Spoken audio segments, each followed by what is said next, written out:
Sejam mais que super bem-vindos! E aí, Dagiele, eu preciso de advogado para negociar com o banco, para sair do caos financeiro e fazer o meu salário sobrar?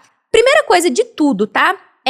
Eu preciso contextualizar para vocês o que um advogado faz. Aí alguém vai falar assim, Dagi, eu sei o que um advogado faz. Aí eu vou perguntar, será que você sabe? Eu acho que você não sabe.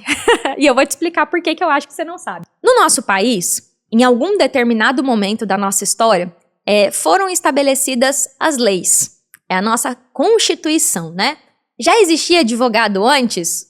Agora eu vou ficar devendo essa resposta para vocês, mas eu acredito que sim. Então, assim, com a Constituição, vamos colocar assim, leis foram estabelecidas. Vou dar um exemplo para vocês. Artigo 10 da Constituição do Brasil está escrito assim: o salário é impenhorável. Está escrito lá no artigo 10 da Constituição do Brasil, é uma lei. O salário é impenhorável. O que isso significa? Significa que por mais que uma pessoa seja executada na justiça, então ela foi executada para pagar uma dívida na justiça, e aí o juiz vai pegar os bens dessa pessoa. Lá no artigo 10 da Constituição está dito, o salário é impenhorável. Então o salário, eu não vou lá e roubo da conta da pessoa, porque ele tem característica de salário. Com o passar do tempo, né, alguns juízes vão lá e deram uma pequena mudancinha, não é uma mudancinha, é uma coisa que chama jurisprudência. Então, alguns juízes falam assim, essa pessoa tem um salário de 50 mil reais, tem um salário de 30 mil reais, eu vou penhorar uma parte do salário dela. Só para os advogados de plantão não entrarem aqui na minha live e falar bem assim, né? Porque aqui normalmente os advogados vêm ver essa live para brigar comigo. Então, calma, advogados, eu vou explicar bem direitinho as coisas aqui na linguagem que uma pessoa leiga entende. Então, não briguem comigo, advogados, eu não quero brigar com vocês, eu amo vocês, inclusive. Vocês são necessários para o sistema em algum momento. Agora, vamos lá. Então, aí existe essa lei. Só que o que acontece normalmente? Em algum momento, a lei pode ser desrespeitada. Por exemplo, ontem eu comprei uma cadeira e uma das cadeiras chegou com defeito. Então, ela chegou com defeito. O que o Código de Defesa do Consumidor vai dizer? Ele vai dizer lá que se o produto for entregue com defeito, o cliente tem 7 dias para devolver e a empresa tem que devolver o dinheiro ou substituir o produto. Imagina se essa empresa que eu comprei a cadeira fala para mim, não vamos devolver. Você vai ter que ficar com essa cadeira estragada. Entende que essa empresa está infringindo a lei? Ou seja, ela não está respeitando a lei. Nesse momento que essa empresa não está respeitando a lei, existe o que eu chamo de hierarquias para se resolver o problema. Imagina na cabecinha de vocês se todo mundo que recebeu uma cadeira com defeito ter que entrar na justiça para resolver um problema. Imagina se todo mundo que recebeu um produto com defeito precisar entrar na justiça. Então, quando eu começo a explicar a função do advogado, é para dizer assim, o advogado é necessário, ele é uma figura, porque o que vai acontecer?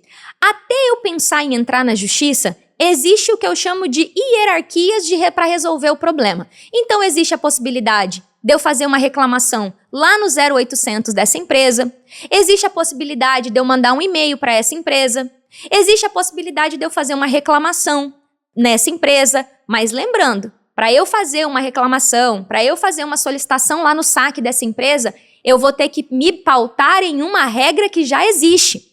Então, já existe no direito do consumidor uma regra que, se o produto veio com defeito, a empresa tem que trocar. E eu tenho 7 dias para desistir dessa compra. Tá lá, não é uma coisa que eu enfiei que eu inventei da minha cabeça. Então, se a regra já existe, não é necessário que de cara eu entre na justiça.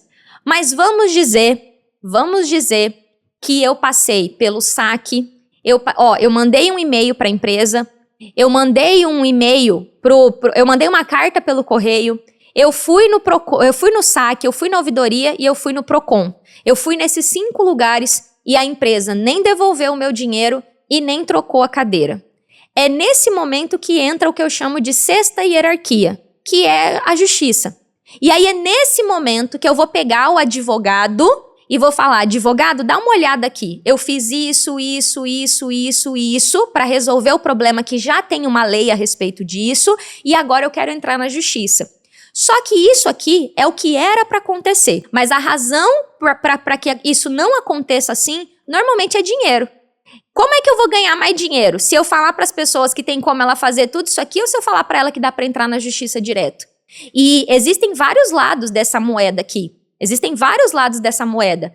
A justiça, ela não tem como receber processo judicial de tudo quanto é coisa que as pessoas querem entrar na justiça. Então, existe um número, e eu tenho pessoas que trabalham na justiça que são meus alunos, que é um número que as pessoas desconhecem, que é a quantidade de processo que é recusado na justiça. Porque tem muita coisa que o juiz chama de mero de sabor. Cara, isso é um mero desentendimento. Você não precisa entrar na justiça para resolver isso aqui. Isso aqui é simples de resolver. Só que, de novo, eu não sou advogada. Eu não falo sobre essa parte aqui, que é entrar na justiça. O meu trabalho é explicar para você que existem coisas que podem ser feitas aqui antes da justiça. Então, Dagi, precisa de advogado para negociar com o banco? A minha tese é que não precisa de advogado para negociar com o banco, principalmente antes de exaurir a via administrativa. Falei difícil, ó. Falei que é difícil a gente ser profissional e querer falar simples. Imagina para o advogado, né? Vamos lá. O que chama de exaurir a via administrativa? Antes de eu esgotar as tentativas que estão ao meu alcance e que custam R$0 para fazer. Antes de eu antes de eu exercer o meu direito diante de uma lei que já existe para resolver o problema. E eu gosto de desenhar com a mãozinha assim, ó, 5 coisinhas, tem 5 hierarquias. Eu tinha que fazer uma musiquinha. Agência, como que é que eu sempre falo? Agência, Saque, Ouvidoria, Bacen, Procon. Agência, Saque, Ouvidoria, Bacen, Procon. Agência, Saque, Ouvidoria, Bacen, Procon. São as 5 hierarquias do sistema financeiro. E aqui eu chamo de sexta a justiça. Se foi um esquema que eu criei para que eu pudesse explicar isso para as pessoas. Então, antes de eu exaurir a via administrativa, antes de eu esgotar as minhas 5 tentativas amigáveis, Dagi, mais 5, que preguiça, não é mais fácil eu entrar na justiça? Calma que a gente vai falar aqui. Só que eu quero muito a atenção de vocês, tá? Porque esse tema é um pouco complexo para explicar para quem talvez não tenha esse conhecimento na área. E o meu papel aqui é desmistificar e explicar de uma forma mais simples as coisas para vocês. Então, eu não tô falando numa linguagem técnica, eu tô falando numa linguagem desculpa aqui o termo, não tô chamando vocês de criança, tá? Mas é de professora de 4ª série, para explicar para vocês, assim, bem simplesinho como é que são as coisas. Se vocês voltarem um pouquinho na explicação que eu dei a respeito da cadeira quebrada, eu falei para vocês que para eu pedir a devolução do dinheiro ou devolver a cadeira quebrada, existe uma regra que já existe a respeito disso. Então já precisa existir uma regra para eu exigir que um direito meu seja cumprido. E é por isso que todas as vezes que eu venho ensinar alguma coisa, eu cito a regra para vocês. Ó, a regra que já existe sobre isso é essa. E qual é o grande fator que dificulta as negociações na justiça? Que as pessoas querem entrar direto na justiça. Tem coisa que não tem lei específica para aquilo. Tem coisa que não tem regra específica, que entra no buraco do vamos analisar o que existe de regra e aí o juiz vai decidir. E se eu quisesse, meu povo, falar para vocês e meter o pau aqui em tudo que dá de errado na justiça, eu poderia fazer isso. Eu poderia ser a pessoa que gastaria o meu tempo e a minha energia metendo pau em advogado, metendo pau em juiz, falando das barbaridades que acontecem no judiciário. Tanto do lado do advogado, do mau advogado, não estou falando do bom advogado, estou falando do mau advogado, e tanto do juiz que às vezes é pró-banco. Mas eu não posso fazer isso. Se eu fizer isso, eu vou ficar me queimando aqui na internet à toa e tomando bronca do povo. Eu procuro mostrar assim, cara, tem esse lado aqui. E eu não acho que quem entra na justiça tá errado. Eu só acho que é perca de tempo, dinheiro e energia na maioria das vezes. E que quando tem necessidade, eu sou a primeira a falar. Quer ver uma coisa que tem necessidade de entrar na justiça? Golpe.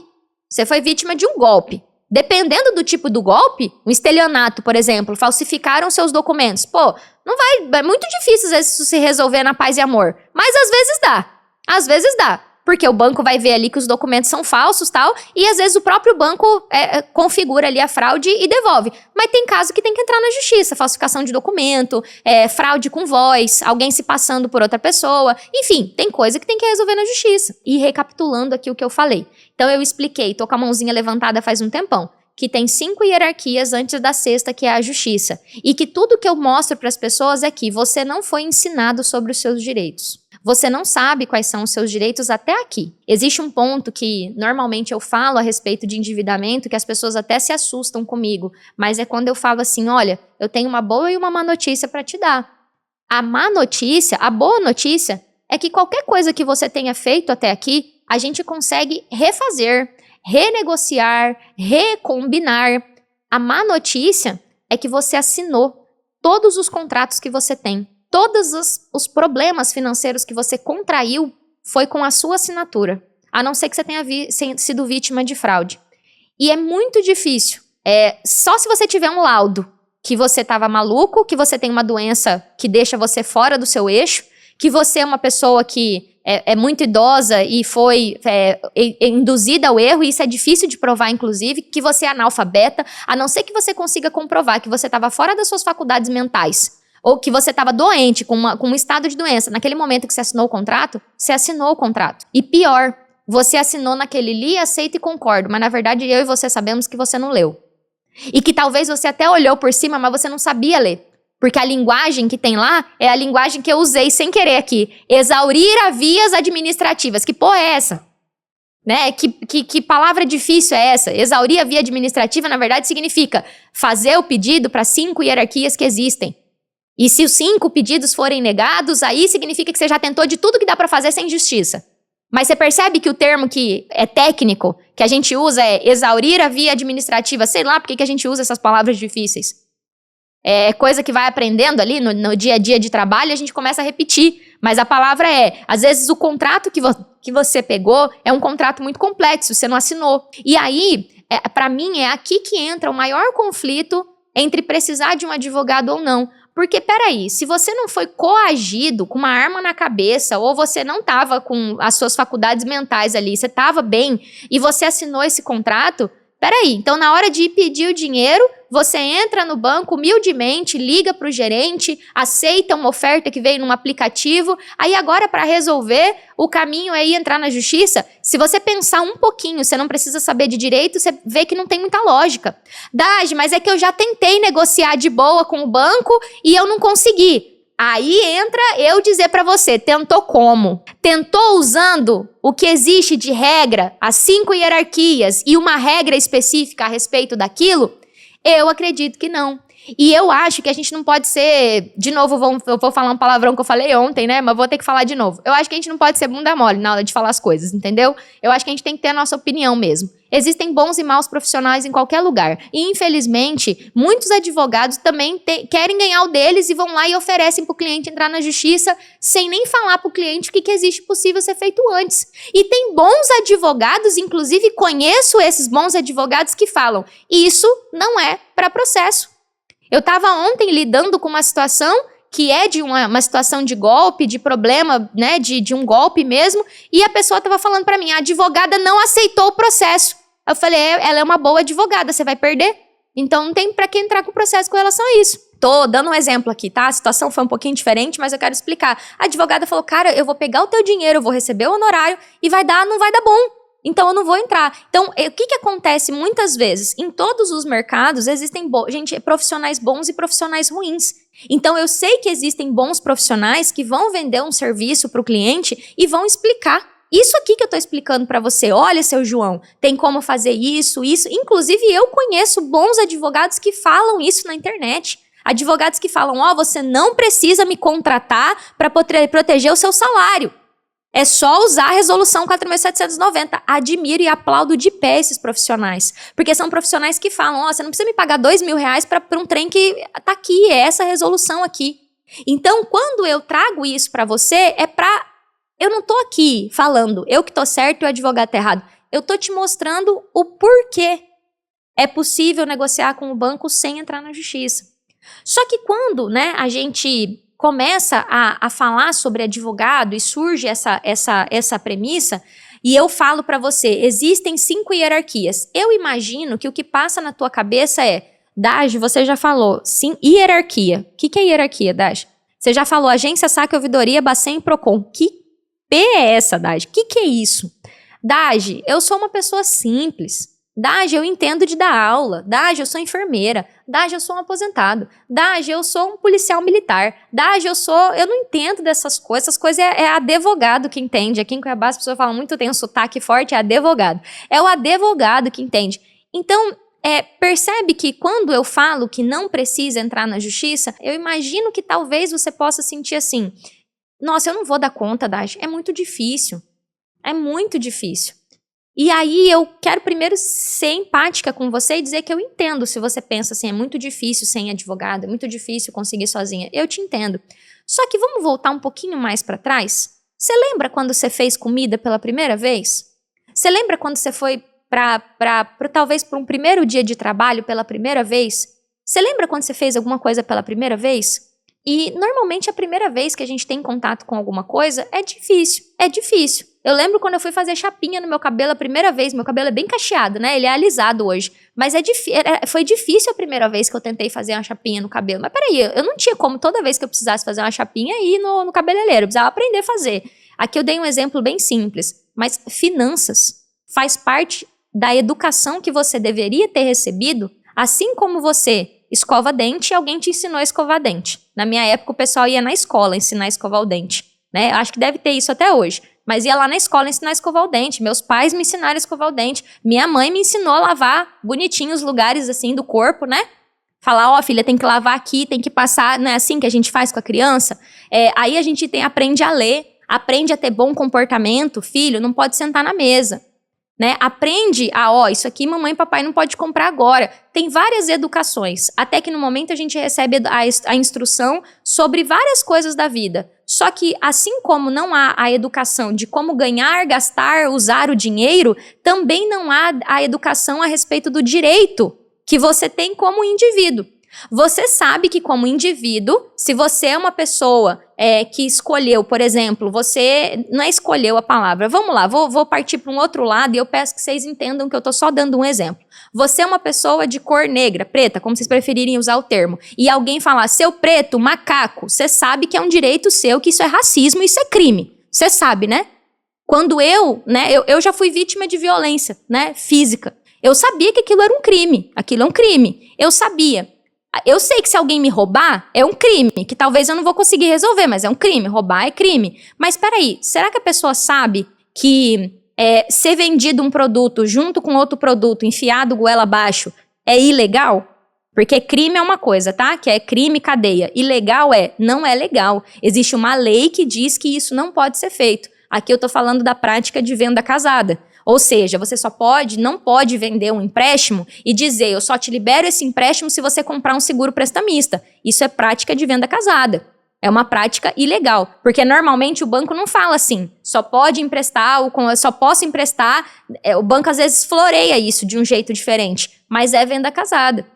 É venda casada. Esses dias eu fui fazer uma simulação de um financiamento de carro e eu achei muito engraçada a situação, né? Não, porque tem que fazer com o seguro. Eu falei assim, não tem, meu amor. Isso é venda casada. Né? Se você quiser ir por esse caminho, né, a gente vai. Mas isso é prática de venda casada. E aí a pessoa regala o olho, porque normalmente as pessoas não sabem disso. Elas não sabem. E assim, para que eu não seja apedrejada na internet, né, o que o banco pode fazer é não emprestar o dinheiro. É falar assim, olha, sem o seguro eu não tenho interesse de te vender esse dinheiro, de te emprestar esse dinheiro. Mas quantas pessoas não sabem? Outro exemplo, todo mundo tem direito a uma conta gratuita. Pagar R$0 de taxa mensal. Esse direito existe desde 2010. A maior parte das pessoas pagam tarifa, porque elas não sabem. Então, se você aprendeu a escovar o seu dente, a andar, a falar, a se portar adequadamente nos locais, a ser uma pessoa gentil, educada, a não infringir o direito do outro, a não ser racista, né? Se você aprendeu essas coisas assim do dia a dia, você também deveria ter aprendido sobre os seus direitos. Você também deveria ter aprendido a cuidar do teu dinheiro. E aí, basicamente, é onde se abrem dois caminhos. Você quer passar o resto da vida sem saber? Ou enfrentar o difícil de saber. Uma das coisas que as pessoas mais me relatam nos depoimentos dos alunos é que, nossa, Daj, agora eu me sinto gente. Eu entro num lugar e eu me sinto... Cara, eu sei resolver as minhas coisas. Eu não sou mais uma tobol. Eu não sou mais uma pessoa que não sabe nada, que é enganada, que é passada para trás. E vocês acham que eu escuto isso de quem tem 30 anos, 40 anos? Não, eu escuto isso normalmente da pessoa que tem 60 e que se sente discriminada no banco por ser uma pessoa de um pouco mais idade. Uma idosa, né? Porque o idoso é lá 60, 65 anos, né? Homem para mulher.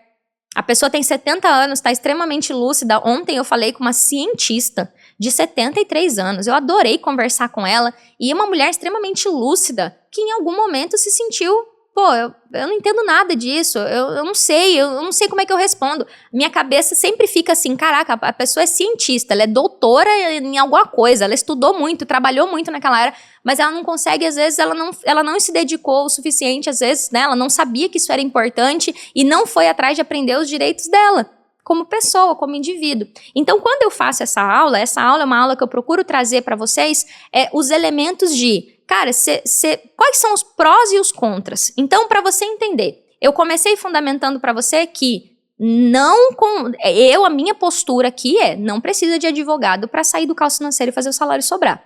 Tá? O meu posicionamento e a minha metodologia é sem advogado. E eu não vou, como eu falei, ficar aqui falando mal de advogado, não vou falar. Como eu falei, eu posso até falar os perigos que existem, falar mal eu não vou falar. Então, quando a gente fala de resolver dívida, de negociar dívida, e a minha metodologia ela tem 3 pilares: clareza, preparação e negociação. Clareza é muito do que eu tô falando aqui hoje, do tipo, olha, você precisa entender quais são os caminhos possíveis. Então, o caminho da justiça é um, mas tem outros 5 aqui que a gente faz as coisas. Só que eu trouxe para você que existe uma regra específica para cada coisa. E são muitas regras. Você tem mais de 5.000 resoluções do Banco Central, você tem muitas regras? Tem. Mas a gente já sabe quais são as regras. Eu acabei de citar 2 aqui para você. Então, quando eu venho falar que é possível se preparar para negociar, o que é esse segundo pilar, preparação? Para cada coisa que eu vou pedir, para cada coisa que eu vou exigir que seja feita, existir uma regra correspondente. Então, se tem 5 hierarquias, não significa que eu vou chegar lá na agência e vou falar, eu vi lá no canal da DAGE que eu tenho direito de negociar, e eu vou sentar e esperar. Não, não é assim. Porque existe uma ordem para que eu consiga fazer com que o meu direito seja respeitado, bem como para que você cumpra o seu dever. Porque eu tô desde o começo da live aqui falando dos seus direitos, né? Tô falando aqui, é direito, é direito, é direito, é direito. Mas tem um ponto aqui nesse outro lado, é seu dever pagar o que você pegou emprestado. E se você tá procurando um esqueminha para não pagar o que você pegou emprestado, eu não sou a pessoa para te ajudar. Mas pagar o que você pegou emprestado é pagar o que você pegou emprestado com pouco de juros, um juro razoável, um juro que seja justo, que não seja abusivo, que é a palavra que vocês aprendem aí no linguajar do senso comum, juro abusivo, e que não seja você pegou 10 e vai pagar 50, você pegou 50 e vai pagar 200. Não, peraí, se eu peguei 10... Pô, é razoável que dependendo do prazo eu pague 12, 13, 15. O banco tem que receber juro, gente. O banco existe para ganhar lucro, não tem essa do não vou pagar juro. Mas, normalmente as pessoas pegam 10 para pagar 30. Percebe que então, peraí, eu tenho um direito e eu tenho um dever. Quando você assina um contrato, você assumiu um dever. E aquela taxa que você chama de abusiva, e eu entendo vocês chamarem assim por falta de conhecimento do que é um juro abusivo, você concordou com ela. Você colocou lá, eu li, aceito e concordo com as condições desse contrato. Então, se eu vou para a justiça, é basicamente eu sentar na frente do juiz e falar, juiz, eu assinei esse contrato aqui com juro abusivo, mas agora eu tô arrependido, eu quero sua ajuda para resolver. Eu falo, cara, para mim, né, para mim isso só faz sentido se você falar primeiro através da via administrativa. E isso para mim é claro como água. Literalmente falando, é falar assim, ó, é claro como água para mim que antes de eu ir para a justiça, eu tenho que ter as comprovações de que eu tentei resolver. E se você for ler um pouco a respeito de justiça, você vai ver que aumenta muito as chances de você ter êxito nas coisas quando você faz através da via amigável, que é o que eu estou propondo aqui ensinar para vocês. Então, quando a gente fala desses 3 pilares, clareza, preparação e negociação, eu vou entrar um pouquinho mais a fundo agora nessa etapa de preparação. Cada contrato que você assinou, ele tem uma característica. Então, quando vocês me perguntam assim, como é que eu sei que o juro é abusivo? A resposta é, depende. Depende do contrato. Daj, é um financiamento de carro. Vai depender da data que você fez a compra desse carro. Olha que doideira. Então, o juro abusivo de carro é considerado um juro que é 1,5 vezes mais caro do que a taxa que estava sendo praticada no dia que você comprou seu carro. Olha que doideira. Já ficou difícil. Eu já falei difícil para vocês. Por quê? Então, eu tenho que saber o dia que eu contratei, qual que era a taxa que estava vigente naquele dia e saber se a minha taxa é 1,5 vezes maior que isso. É por aí. Só Só que, peraí, o banco não tem a liberdade de cobrar o preço que ele quiser? Tem. E aí, o que normalmente você vê por aí? Empresas oferecendo revisional do carro. Aí oferece a revisional do carro. Eu vou entrar na justiça e vou diminuir o juro do teu carro. E aí, você entra com essa revisional, para de pagar seu carro vai para busca e apreensão. Toda uma história e ainda você corre o risco de chegar lá no final e perder o processo. E sem contar que, quando você entra na justiça para fazer uma revisional, o pessoal, de novo, vai me apedrejar aí na internet, mas fica pro resto da tua vida ali no teu histórico, na internet, fica no Google, né? Não é nem nos bancos, fica no Google que você entrou com uma revisional. Inclusive, eu quero que vocês façam isso. Joga meu nome na internet e vocês vão ver lá que eu tenho um processo de busca e apreensão do meu carro, porque eu deixei de pagar o meu carro uma época e quase que perdi meu carro, sendo funcionária de banco. Então, eu falo sobre... Até hoje isso tá lá, na minha ficha, linda. Né, lá, da GL, quase perdeu um carro para a RCI, para o Banco Nissan. Tá lá, pode jogar meu nome no Google que vocês vão achar esse processo. Porque eu passei por isso. Então hoje eu sei o impacto que isso teve e eu não queria isso pra minha vida. Eu não queria ter no meu histórico lá que eu deixei de pagar uma conta e que agora o banco me processou. Então, tudo que eu faço é sempre visando, cara, como é que a gente gera menos problema pra pessoa? No momento que eu não tinha dinheiro para pagar o meu carro, na verdade comigo eu esqueci mesmo, eu esqueci do carro, como não era débito em conta, e aí quando eu vi, chegou o processo, 2 meses depois que eu atrasei o carro. Eu esqueci porque minha vida era uma bagunça, né? Literalmente, era uma bagunça, não tinha dinheiro, eu esqueci de pagar o carro. Mas naquela época, se eu tivesse antenado que eu não tinha dinheiro, o ideal era ter negociado antes de atrasar, era ter negociado antes de dar problema. E se já tivesse atrasado, eu ia atrás para negociar essas parcelas que estavam em atraso. O caminho não era deixar virar um processo, o caminho não era eu ir processar o banco porque eu não estava conseguindo pagar. Então eu chamo muita responsabilidade para a pessoa e para dizer, olha, esse caminho de organização financeira, esse caminho de sair do caos financeiro e fazer o salário sobrar, passa por essa parte de, peraí, deixa eu ver o que é abuso e o que foi erro meu. O que é, poxa, peraí, esse consignado aqui, esse consignado tá me tirando 30% da minha renda, porque se não fosse esses 30% aqui eu tinha dinheiro, peraí. Você pegou esse consignado. Ah, Dade, mas a minha taxa já é baixa. Eu sei. Então, já existe lei que autoriza o consignado, já existe lei que põe preço no consignado. O consignado não é uma coisa que se entra na justiça para resolver. Porque já está entendido por A mais B que ninguém enfiou uma arma na tua cabeça para contratar esse consignado. Então, o consignado é uma dívida que a gente vai reduzir. Vai buscar pagar mais rápido, vai buscar diminuir juros, se for possível diminuir juro, e vai buscar principalmente parar de fazer caquinha, parar de pegar empréstimo toda vez que falta dinheiro para pagar as contas. Qual é o nexo de eu entrar na justiça para falar, ô juiz, eu fiz caca com a minha vida financeira, fiz um consignado, tira da minha folha. Juiz nem olha o processo desse, cara, consignado, lei não sei qual, 11 mil, não sei lá o que lá, não tem o que falar, cara, você paga, que te é pagar. Dá para reduzir, dá para parar de fazer, dá para ajustar prazo, dá para buscar pagar mais rápido e pagar menos. Tirar da folha não dá. E se eu jogar no Google agora, eu encontro trocentos processos de gente pedindo para tirar o consignado da folha. E já existe entendimento jurídico que não vai tirar. Mas alguém vai lá e vende pro pobre coitado do trabalhador que tem como tirar. Aí paga o advogado, paga o honorário, paga o processo e chega lá, perde o processo. Porque consignado não sai da folha. Dage, mas eu sou militar. Eu tenho 70% de consignado. Tá lá, você que fez e tá lá que o banco pode descontar os 70%. Tá lá na regra lá do militar, que ele pode fazer até 70% de consignação. Então, quando você começa a entender o porquê das coisas, agora, Dage, o meu juro, você não tá entendendo, Dage, alguém me mandou esses dias, 20% ao mês é abusivo? 20% ao mês é abusicíssimo. Então eu vou entrar na justiça. Não, cara. Tem 5 hierarquias aqui pra gente chegar e falar, seguinte, não precisa nem fazer conta, não precisa nem fazer cálculo aqui. 20% é um juro abusivo. Eu peguei, o empréstimo dela era de 3 mil pra pagar acho que 25. Muito juro mesmo. Olha, eu peguei 3 mil pra pagar 25. Vamos negociar? Qual é o princípio? Qual é a regra? Tem uma lei pra isso? Esse é o ponto. Não tem uma lei específica para isso. E aí, a base da negociação é toda pautada na situação da pessoa e não na lei. Não é olhar para o banco e falar, esse juro é abusivo, você é um ladrão. Vai ficar papo de maluco. Eu sou abusivo, mas você veio me pedir o dinheiro, eu te dei o contrato, você concordou com as condições? Não vou por esse caminho. O caminho que eu vou, por isso que eu uso sempre o termo técnica e estratégia. caminho que eu vou é estratégia. É dizer assim, banco, seguinte, tem esse contrato aqui, tem esse valor, peguei tanto, já paguei tanto, dá uma olhada, como é que tá minha vida financeira aqui, ó. Olha quanto de dívida eu tenho, eu devo pra você, eu devo pra você, eu devo pra você. Eu não consigo pagar esses 20% de juro ao mês. Eu vou acabar não te pagando e eu não quero ser caloteiro. Vamos negociar? E aí, eu sei que falando assim, né? Nossa, é tão fácil assim. É simples assim.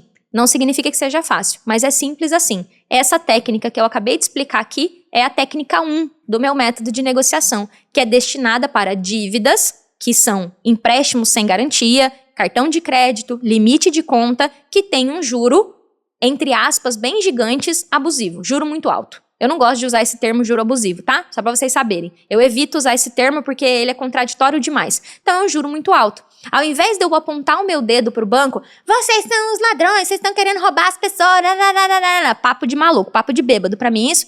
Falo, olha, a situação da Joana é essa. Ela tá devendo 300 mil no registrato. O registrato é uma arma de negociação. O que é o registrato? Ele é o seu exame de sangue da vida financeira. É tudo que o banco sabe sobre você e que muitas vezes você não sabe sobre você. Então eu vou lá e vou olhar, olha, eu tô devendo isso aqui, para esses bancos aqui, e desse jeito aqui eu não vou conseguir pagar.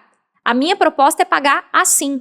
E aí eu faço isso exaurindo a via administrativa com base na sua situação, com base no seu caso, no seu CPF, no seu contrato, na sua situação. Então, quando eu digo dos 3 pilares, percebe que aqui eu passei os 3 pilares aqui com vocês. Clareza do que você tem de direito, do que você tem de dever, do que está acontecendo com você, quais são os contratos que você tem, qual é a taxa de juro que você tem. Clareza do seu caso é entender o seu caso, porque o seu caso não é igual ao de outra pessoa, é clareza do seu caso. Depois a gente tem preparação, que é a preparação para negociar, com base em qual regra, com base em qual base que eu vou pedir essa negociação. E aqui eu dei um exemplo que a base é o seu caso e a sua situação de endividamento. E em terceiro, fazer as negociações nas 5 hierarquias que eu chamo de agência, saque, ouvidoria, Bacen, Procon. E aí existe o que a gente chama tecnicamente de esgotar as vias administrativas, que é, eu usei tudo que eu tinha a meu favor para resolver. Percebe que isso aqui que eu falei de dívida é igualzinho à história da cadeira? Então ontem, quando a cadeira chegou quebrada, eu tirei uma foto da cadeira e mandei pro vendedor. Ó, vendedor, sua cadeira veio com problema. Depois eu mandei pro intermediador da venda, que foi o Mercado Livre. Ó, a cadeira veio com problema. Eu ainda tenho saque, ouvidoria. No caso, por não ser banco, eu não tenho Bacen, mas eu tenho Procon. Então, eu ainda tenho essas 5 hierarquias antes de pensar, vou processar a loja da cadeira. E basicamente era o que eu queria explicar para vocês hoje. Agora, como eu falei, DAGE é muito difícil. Eu acredito que todas as vezes que as pessoas vão atrás de um advogado, elas pensam assim, eu não vou dar conta, então eu preciso de um advogado. Percebe que hoje eu fui trazendo umas regrinhas para vocês de forma bem simples. Olha, tem a resolução 3919, tem a 4.790. São resoluções que está escrito, ó, o banco tem que fazer isso. Então, quando eu vou pedir, eu já tenho uma resolução de base. Não é o fim do mundo de difícil. Não é o fim do mundo de difícil. E, por fim, de novo, eu não quero fazer uma crítica aqui, tá? Não é uma crítica, é só informar as pessoas que estão aqui. E se parecer que eu tenho medo dos advogados ficarem grilados comigo, eu tenho mesmo, sabe por quê? São profissionais, eles têm que ganhar pelo dinheiro deles, eu não vou ficar aqui metendo pau em quem trabalha, sabe? Então não é a minha ideia, eu não gosto de ficar com a sensação de que eu tô metendo pau em advogado. Mas tem uma prática que dentro de endividamento, eu sou contra. E não é que eu sou contra quem faz, mas eu não concordo. Que é, a pessoa tá toda endividada, ela tem uma dívida de 100 mil reais, que o banco tá cobrando 100 mil, o valor justo é 20. Então, o valor justo é 20 e o banco tá cobrando 100 mil. Aí o advogado vai lá e faz o acordo. Ok, fez o acordo. Você vai pagar 20% em cima do que você teve de redução de juros. Então, que é o ganho da causa. Não tá errado, tá? Não tá errado. Esse é o trabalho do advogado, ele tem o direito de cobrar por isso. Mas eu olho pra pessoa e falo assim, cara, não tem porquê. Você já tá endividado, você vai pagar 20% do que você reduzir de juro pra alguém? Eu falo, cara, pra mim não faz sentido fazer isso antes de exaurir a via administrativa. Pra mim não faz sentido. DAGE, e se eu já fui processado? Eu recebi na minha casa uma carta de um oficial de justiça dizendo assim, ó, Cumpra-se execução de título extrajudicial. Em até 15 dias você tem que pagar isso aqui em juízo. Nesse momento, que já existe um processo judicial na justiça, nesse momento precisa de um advogado. Porque nesse momento, a dívida já atrasou tanto, já deu tanto problema, que aí você vai ter que pagar o honorário do advogado, mais o ganho da causa, mais as custas. Então, assim, existem coisas que vai precisar de um advogado. Tanto que eu falo para todo mundo, ó, se você já foi processado, na justiça e já recebeu o oficial de justiça na sua casa, nesse momento o profissional habilitado para te acompanhar é um advogado. Então eu não tô aqui dizendo, não vai no advogado. Não, tô dizendo, olha, tem coisa que precisa. Então aqui eu tô dando um exemplo. E essa é a razão pela qual eu falo tanto para as pessoas que eu não ensino a parar de pagar e ficar esperando o banco entrar em contato com você. Porque quem espera o banco entrar em contato com você tá brincando de roleta russa. Você pode ficar esperando o banco entrar em contato com você e ser surpreendido com um oficial de justiça. E aí, quando o oficial de justiça chegar, meu amigo e minha amiga, você vai ter que gastar com o advogado mesmo. Porque o profissional para fazer defesa de uma execução de título extrajudicial é um advogado. E eu estou falando de processo judicial, não estou falando de protesto em cartório, de notificação por e-mail. Eu estou te falando de oficial de justiça chegar na sua casa com a cartinha. Aí é quando já tem um processo judicial. Quando você recebe uma notificação extrajudicial, não é processo ainda. É uma notificação extrajudicial. Processo é quando o oficial de justiça bate na sua casa para entregar uma citação de um processo. Para a gente caminhar aqui, para encerrar o tema, o que eu quero dizer para você é que eu identifiquei que eu tô com um problema financeiro, da GL. Eu identifiquei que eu tô com uma situação complicada, que eu tô com dívida. Quais são as ajudas que eu vou encontrar? O que eu me propus a fazer quando eu decidi deixar de atender em consultório particular e vir para a internet e colocar o meu método, explicar a minha metodologia para as pessoas e chamar algumas pessoas para se tornarem meus alunos dentro do método Mais Dinheiro Zero Dívida. Eu decidi trazer para as pessoas o conhecimento que eu gostaria de ter tido quando eu trabalhava no banco e não tinha. Que eu, sendo contadora, não tinha. Eu tinha todo o ambiente para saber essas coisas, mas eu não sabia. Eu só sabia que banco só negociava que está em atraso, que banco não reduz juro, que não tem como negociar, que eu vou morrer pagando juro. Eu sabia essas coisas que talvez você sabe, mesmo trabalhando lá. Até porque eu tinha que dizer isso para as pessoas, né? Então lá dentro o meu gerente falava, não, isso aí o banco não negocia.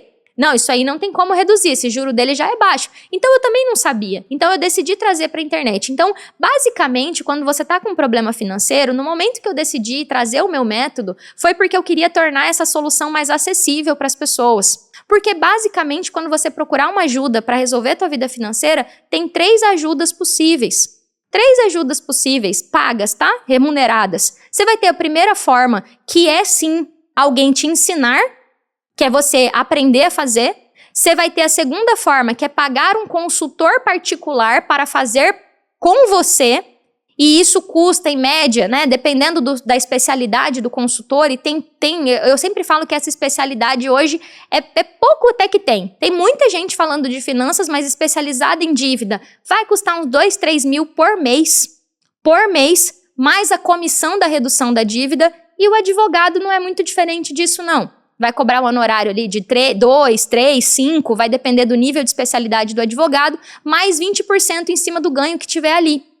Então, se surgem essas 3 opções, e eu acredito que parte do meu trabalho é explicar isso para vocês. Então, quando alguém me fala assim, eu preciso fazer uma consultoria, eu preciso fazer um método, eu falei assim, olha, vai chegar um momento que se você entender que sozinho você não está conseguindo resolver, você vai ter que procurar uma ajuda. As ajudas disponíveis são essas. E às vezes eu percebo que as pessoas não sabem isso, eu não sabia, eu não encontrei ajuda nenhuma. A ideia de um consultor financeiro particular em 2013, tá louco, não tinha.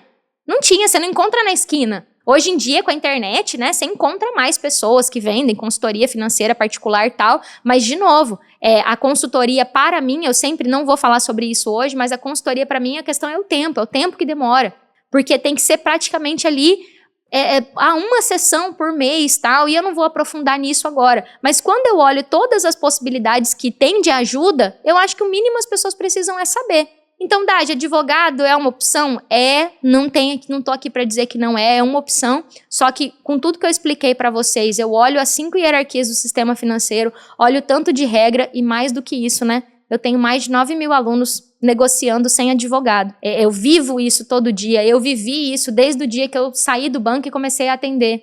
Então são muitos anos que eu vejo. E no momento onde existe alguma coisa que tem necessidade de advogado, eu sou a primeira a falar. Como falei no começo, olha, golpe, fraude, uma execução que já tem processo, você já deixou a dívida ir para a justiça, vai precisar do trabalho de um advogado, porque advogado é uma pessoa que estudou e tem uma OAB, que é um código ali, para atuar e representar você na justiça. Mas o que eu quero que vocês saiam de prático daqui da aula de hoje? A vida da gente, ela fica muito difícil. A sua vida fica muito difícil quando você fica teimando com as coisas. Quando você fica batendo cabeça. E às vezes vai ser no íntimo do teu quarto, olhando na frente do espelho, que você vai ter que olhar pro espelho e perguntar assim, eu vou fazer como se fosse comigo, eu pegar meu espelho e falar assim, Dagiele, seu jeito tá funcionando? Você tá satisfeita com o resultado que você tá tendo na tua vida financeira? Você está satisfeito com o que você está conseguindo proporcionar para a tua família? Você está satisfeito com a forma com que você acorda de manhã, vai à noite para casa, vai trabalhar? Você está satisfeito com o que você está fazendo com o suor do teu trabalho, com o dinheiro que vem do suor do teu trabalho? Você está satisfeito com o tempo de qualidade que você fica com a sua família, que normalmente você não tem porque você trabalha muito para dar conta das contas? Você tá. Se você estiver satisfeito, tá tudo certo. Tem nem por que você tá aqui. Mas se você não estiver satisfeito, tem um momento que eu chamo que é um convite para a humildade de aceitar que você precisa de ajuda. Hoje eu decidi fazer esse convite para você refletir no seu íntimo. Eu gostaria que no momento que você for tomar o seu banho hoje à noite, que você for ter ali seu momento de higiene pessoal, você olhasse no espelho e olhasse e falasse assim, cara, eu já fiz coisa errada na minha vida, sim. Eu errei, mas eu não sou a minha dívida. Qual que é a minha história? O que eu já construí? Alguma coisa que preste eu já fiz nessa vida. Que seja, se você é mãe e pai, olha pra essa vida que você gerou dentro da sua barriga, ou que você gerou sendo pai, né, se unindo a uma mulher e gerando um filho. Ou se você não tem filho, olha pro que você já conquistou na tua carreira. Cara, que seja um serviço que você talvez ache que você não ganha tão bem, mas você tá empregado, você podia estar desempregado. E fala, peraí, essa dívida, esse problema financeiro não representa tudo que eu sou. Mas muitas vezes por orgulho mesmo, por falta de humildade. Eu tinha isso, uma falta de humildade de falar, cara, eu preciso de ajuda, porque tem gente que tem uma falsa humildade. E é por isso que eu tô chamando essa reflexão aqui agora. Quer dizer assim, ai, pobrezinho de mim, eu preciso de ajuda, mas aí quando alguém oferece ajuda, a pessoa, ai, não, isso aí não funciona não. Não, isso aí é muito caro, eu não quero ter ajuda não. Não, isso aí não sei o que lá. Entende que é uma falsa humildade? Então, assim, se você quiser sair dessa live e falar, não, Dagi, eu entendi tudo que você me explicou e eu quero um advogado.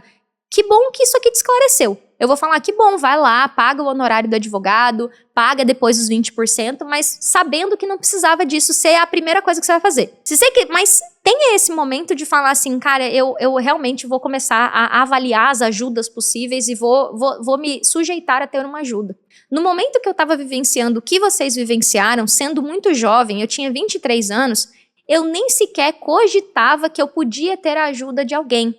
Só que isso foi lá em 2013, o ano era outro, a situação era outra. Hoje nós estamos em 2024, tem a internet, tem muita gente falando muita coisa na internet, só que é tanta gente falando tanta coisa que às vezes mais confunde do que ajuda mesmo. Então, quando você entender a função aqui de um advogado, entendeu que tem as 5 hierarquias e a justiça, agora, olha só, tirei uma venda dos seus olhos. E eu acredito que o meu papel aqui é esse, é educar as pessoas a explicar, ó, isso aqui são ajudas possíveis. E eu espero de verdade que no seu momento hoje, lembra que eu falei, no seu momento íntimo com você ali, no teu momento de higiene, antes de dormir, você olhe no espelho e tenha essa conversa com você. Será que eu tô sendo...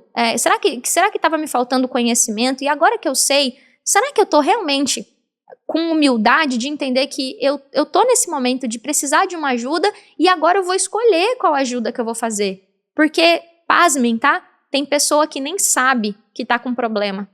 Ela nem imagina que aquilo que ela tá vivendo é um problema, ela nem imagina que existe solução. E eu vivo atrás dessas pessoas que nem imaginam que não ter dinheiro para pagar a fatura do cartão é um problema financeiro, que elas estão só gerenciando o problema. Só que depois que eu encontro vocês, o segundo trabalho que eu tenho é ajudar vocês a parar de deixar para depois, a parar de procrastinar, a parar de enrolar, a parar de empurrar esse problema com a barriga. O meu trabalho é procurar as pessoas que estão sofrendo e nem sabem que não precisam sofrer. Assim como eu já sofri um dia e não encontrei ninguém que gritasse, isso não é normal, isso não é normal, isso não é normal. Não tinha, eu achava normal não ter dinheiro pra comer, eu achava normal eu viver com o carro na reserva, eu achava normal eu ter depressão e querer tirar minha vida por causa da dívida. Eu normalizei aquela vida que eu vivia, eu achava normal. Quando eu encontro vocês, meu segundo trabalho é falar assim, para de deixar pra depois, olha o quanto você tá sofrendo. Você tá tirando a oportunidade do teu filho ter uma vida melhor. Você tá tirando a oportunidade de você ter uma vida melhor. Se você já aposentou, se você tá no finalzinho da tua vida de trabalho, você tá perdendo. Esse é meu segundo trabalho. Meu terceiro trabalho é falar assim, você precisa de ajuda. Escolhe uma ajuda. Dá um passo. Dá um voto de confiança pra você. Se encara na frente do espelho e percebe que esse problema não é quem você é. Você não é uma dívida. Você errou e contraiu uma dívida. E muitas pessoas nem erraram. Passaram por coisas que colocaram ela na dívida. Eu vou encerrar a live de hoje contando uma história pra vocês. Eu conversei com uma mãe, gastou milhões mesmo, no tratamento do filho que teve câncer. Causa de dívida, normalmente, é erro financeiro. Comprar, gastar, fazer empréstimo, dar passo maior que a perna, mas existem pessoas que entram na dívida por causa de doença. Essa mãe, não só a mãe, como o irmão, dilapidou todo o patrimônio. Foi embora todo o patrimônio, casa, carro, feito empréstimo. E infelizmente o filho dela veio a falecer. Ela perdeu o filho dela, vai fazer 2 anos. E ela tá lá. Ela tava conversando comigo porque ela tá lá, decidida a resolver o problema. E eu me emocionei muito conversando com ela, porque 2 anos depois, né, que ela perdeu o filho pro câncer, ela tem uma neta, que é a filha desse filho que ela perdeu, e ela tá lá, decidida, porque ela quer aposentar. E hoje ela não pode aposentar, porque vai faltar, né, renda pra ela. E aí eu conversei com ela, não teve como, assim, não dar aquele, né, e ela perguntou, ela me contou a história, né, e ela falou assim, sabe, Daj? Aí eu falei assim, não sei, eu não tenho como saber o tamanho da sua dor. Não tenho como saber a dor de uma mãe de assim, ela falou, eu perderia tudo de novo, Daj. Eu me endividaria muito mais. Mas o filho dela não volta. E a gente vai trabalhar para resolver a dívida. E eu falei para ela, por você e por ele, né, que você volte a sorrir. E aí ela me contou que ele falava muito isso pra ela. Mãe, vai se arrumar, as pessoas têm que ver você bonita. E eu me emocionei muito com a história dela. Porque eu falei assim, é por essa frase dele que vale a pena você decidir fazer diferente. E eu não sei o que é perder alguém que eu amo muito pra uma doença. Quando eu quase perdi o meu sobrinho, eu fiquei totalmente sem chão. Isso não volta, né? Então a morte não tem como voltar. É a única coisa que não tem solução. E se essa mãe, devastada pela perda de um filho, mas ela tem outro filho, que já teve um netinho, e tem a outra netinha, que é a filha desse filho que ela perdeu, ela encontrou um motivo pra ela agir. É trazer a materialização para vocês, que o dia do chega na vida das pessoas. Faz 2 anos que ela tá tentando voltar a viver, voltar a fazer a coisa acontecer, e agora ela falou, Daj, não dá mais. Eu quero sair disso, eu quero resolver, eu quero fazer outras coisas, né? E eu quero, é quase que um grito desesperado, assim, eu quero voltar a viver, né? E não foi só a dívida que tirou a alegria dela, né? Muito pelo contrário, a dívida ela paga. Tá lá gerenciando dívida tem tanto tempo, desde quando o problema começou, em 2017. São quase 7 anos, né? Desde que ela teve essa notícia, a vida tava tudo bem e foi por doença. Então, se você não passou por isso, como eu não passei, né? De perder alguém, de ter que dilapidar patrimônio, todas essas coisas, né? Vender tudo, ela vendeu casa, hoje mora de aluguel, mas ela fez o melhor que ela podia lá. E ela falou muito isso, Daj, eu faria tudo de novo. Talvez você errou muito na tua vida financeira e você não faria tudo de novo. Mas ela foi por algo que não estava no controle dela mesmo. Mas eu falei pra ela, você já parou pra pensar quantas famílias passam por isso e não tem como ajudar? Quantas famílias passam por isso e não tem um plano de saúde como ela não tinha? E quantas famílias podem ter um plano de saúde, mas a primeira coisa que faz é cortar o plano de saúde quando tá apertado? Então, mais do que ficar aqui falando pra você que o advogado isso e que é advogado aquilo, eu poderia ter falado isso lá no começo. Eu poderia usar essas histórias para sensibilizar vocês emocionalmente, né? E usar isso aqui, mas eu deixei para o final. Para no momento onde você olhar no espelho e olhar para a tua vida e falar assim, às vezes você tá achando que teu problema é desse tamanho, mas é algo que tem solução, que só precisa que você canalize força e energia para resolver. Queria muito agradecer a presença de vocês e espero de verdade que essa sementinha que eu plantei hoje aqui sobre você conhecer o que é seu direito e seu dever, e antes de pensar vou entrar na justiça e gastar e investir tempo e energia com justiça, você saiba que você pode aprender e fazer esse caminho mais rápido, mais simples, sem precisar entrar na justiça. Mais uma vez, obrigada. Tchau, tchau.